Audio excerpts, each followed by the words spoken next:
students, today we are going to see rhetorical question.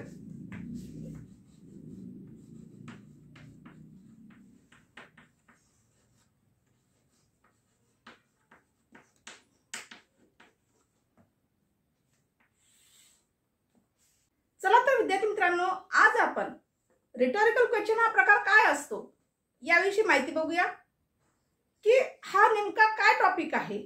What is rhetorical question? Rhetorical question means a question that does not accept an answer. म्हणजे असा प्रश्न की ज्यामधून उत्तर मिळू शकणार नाही. मग नेमका वापरायचा कसा? केवळ आपण इम्प्रेशन व्हावं यासाठीच आपण हा rhetorical questionचा वापर केला जात असतो. जसे की फॉर एक्झाम्पल, हे शक्य नाही आहे, हे शक्य नाही, हे असं म्हणण्याऐवजी हे कसं शक्य आहे असं म्हणणे. म्हणजेच काय, आपल्या बोलण्याची छाप दुसऱ्याला टाकण्यासाठी या rhetorical questionचा वापर केला जात असतो. पण खरी गंमत काय विद्यार्थी मित्रांनो, की हा जो ग्रामर टॉपिक आहे rhetorical questionचा, हा बोर्ड एक्झाम मध्ये बरेच वेळा विचारला गेलेला आहे. म्हणजे बरेच वेळा म्हणजे ऑलमोस्ट टाइम विचारण्यात आलेला आहे rhetorical question पेपर मध्ये. तर नेमकं यामध्ये काय लक्षात घ्यायचं आहे? Let us see some examples of rhetorical question. Number 1, is it fair?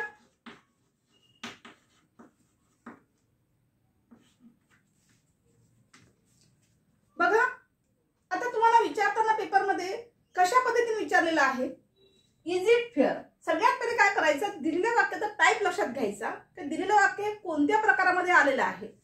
दिलेलं वाक्य हे rhetorical question मध्येच आहे, म्हणजे क्वेश्चन मोड मध्ये आलेलं आहे, इंटरॅक्टिव्ह पॅटर्न आलेला आहे.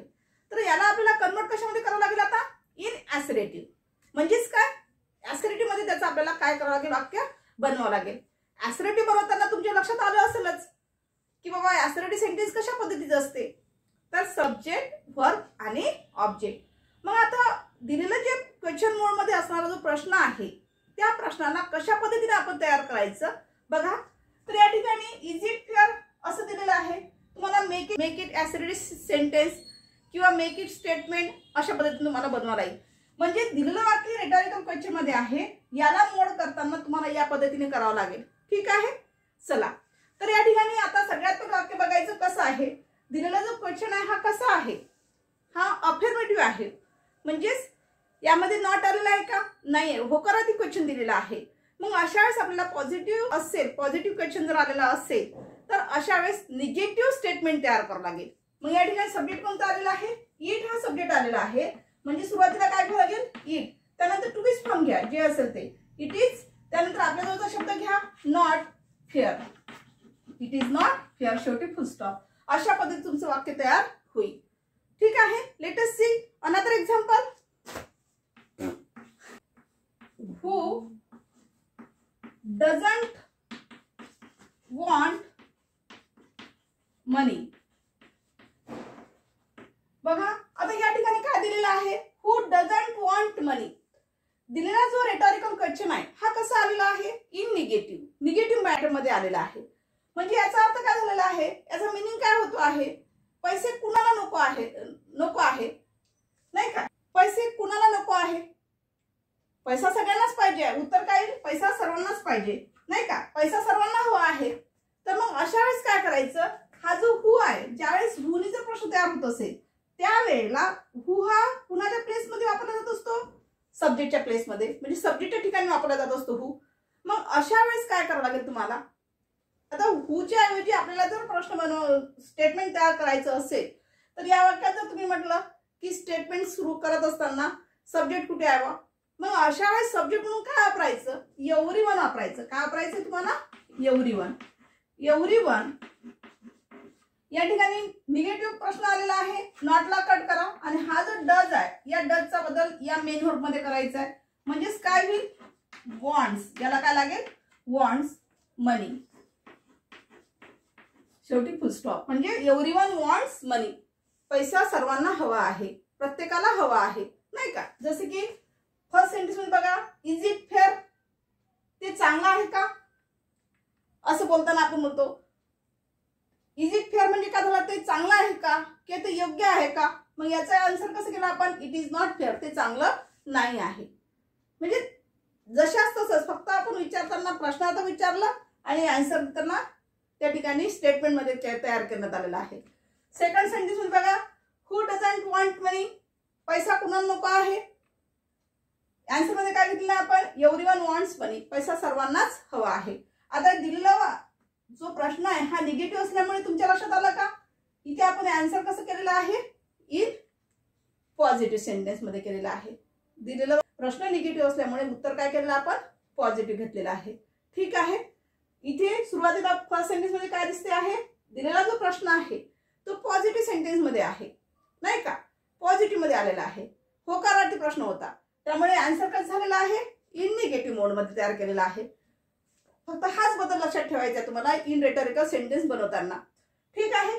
दुसऱ्या वाक्यामध्ये दिलेला प्रश्न हा निगेटिव्ह होता, म्हणून आन्सर कसा आलेला आहे, इन पॉझिटिव्ह मोड मध्ये. ठीक आहे. Let us see another example.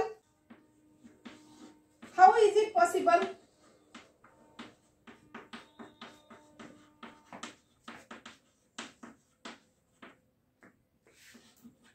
आता या ठिकाणी याचा अर्थ काय होईल, हे कसं शक्य आहे. जो प्रश्न दिलेला आहे तो कोणत्या मोड मध्ये दिलेला आहे, पॉझिटिव्ह मोड मध्ये दिलेला आहे.